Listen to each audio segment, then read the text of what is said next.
শেখ হাসিনা সহ ৩ জনের বিরুদ্ধে মানবতা বিরোধী অপরাধের মামলায় আজ সর্বশেষ সাক্ষী মামলার মূল তদন্তকারী কর্মকর্তা মোহাম্মদ আলমগীরকে চতুর্থ দিনের মতো জেরা করবেন ট্রাইব্যুনাল নিযুক্ত শেখ হাসিনার পক্ষের আইনজীবী। বিচারপতি গোলাম মর্তুজা মজুমদারের নেতৃত্বাধীন ট্রাইব্যুনাল ১-এ এই জেরা অনুষ্ঠিত হবে।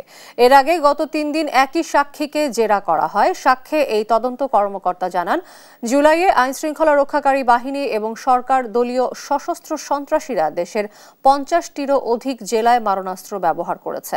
৪১ জেলার ৪৩৮টি স্পটে গণহত্যা চলেছে। শেখ হাসিনার বিরুদ্ধে এই মামলায় ২৫ কার্যদিবসে মোট ৫৪ জন সাক্ষ্য দিয়েছেন। প্রত্যেকেই জুলাই গণহত্যার দায়ে শেখ হাসিনা সহ সব আসামির সর্বোচ্চ শাস্তির দাবি জানিয়েছেন। এছাড়া আশুলিয়াতে ৬ লাশ পোড়ানোর মামলার সাক্ষ্য গ্রহণ হবে ট্রাইব্যুনাল ২-এ।